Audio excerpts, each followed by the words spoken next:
గత దశాబ్ద కాలం ఏ అధికారాన్ని అంటుపెట్టుకొని దౌర్జన్యాలతో సామాన్య ప్రజానికపై కాంగ్రెస్ పార్టీ కార్యకర్తలపై రాష్ట్రానికి పాల్పడ్డారు. మళ్ళీ టీఆర్ఎస్ పార్టీ నాయకులు ఏదైతుందో మళ్ళా కాంగ్రెస్ పార్టీ ముసుగులో ఏదైతుందో మన రాజ్యాధికారానికి ఎన్నికలు ప్రయత్నం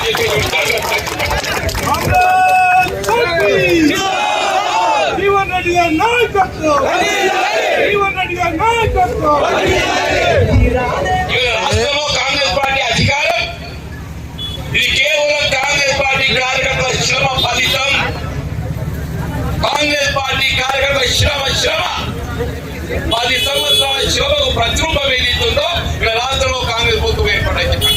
ముఖ్యమంత్రి రేవంత్ రెడ్డి గారు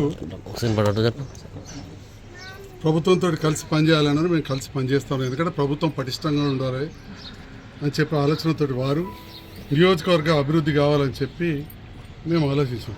నేను ఈరోజు జీవన్ రెడ్డి గారిని సూటి ఒకటే ప్రశ్నిస్తా ఉన్నాను. అసెంబ్లీ ఎలక్షన్లో మిమ్మల్ని మా నాయకులు ప్రజలు ఓడగొట్టిన తర్వాత మళ్ళీ కాంగ్రెస్ పార్టీ మీకు ఎంపీ టికెట్ ఇచ్చినప్పుడు ఎంతమంది బీఆర్ఎస్ నాయకులను మీరు కండవ కప్పి చేర్చుకోలేదండి?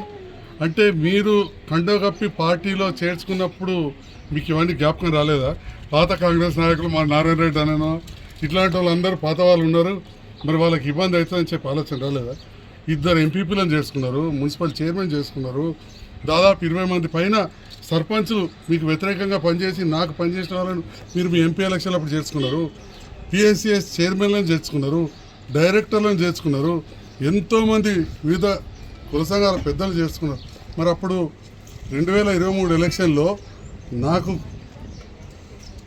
పెద్ద ఎత్తున మద్దతు ఇచ్చిన నాయకులను మీరు ప్రభుత్వం వచ్చిందని చెప్పి మీకు అన్ని రకాల చూసుకుంటామని చెప్పి మీ ఎంపీ ఎలక్షన్లు అప్పుడు మీరు పార్టీలో జాయిన్ చేసుకోలేదా?